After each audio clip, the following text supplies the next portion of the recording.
There are many iconic sites in York, but some of them aren't always obvious. And local photographer Catherine Southern has set out on a mission to share these sites with locals. I enjoy taking photos in an amateur way, but it's only really since I found the Facebook group York Past and Present that I started taking more photos around York. York in Close-Up is Catherine's first book, which shows the city in a unique way. She's taken close-up shots of everyday buildings to reveal details that are often overlooked. I think the first subject I picked up on was rainwater hoppers, which sounds an odd subject, but basically where the gutter meets the downpipe, you often get a decorative rainwater hopper or head. Sometimes have dates on, initials of the householder, sometimes a family crest.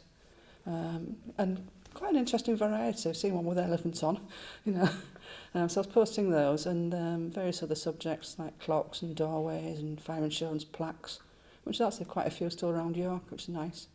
And people seem to like the themes rather than the sort of general, what I call picture postcard views, you know. So the more people like them, the more it encouraged me to go out and look for new topics to photograph. And yeah, it sort of took off. And then a few people said, you ought to do a book.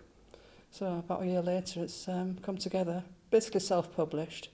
So I just put the whole book together myself using an online software and sent it off to the publishers, and they sort of printed it and bound it. And the book is also being embraced by libraries in the city.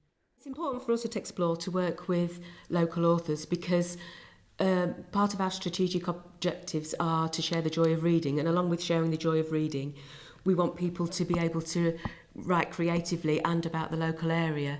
Catherine had a word of advice for others who wanted to spot things in York.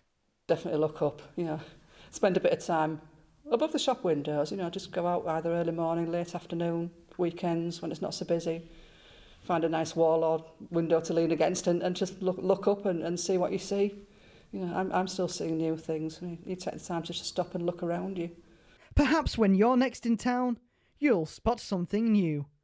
Aaron Renfrey, That's TV.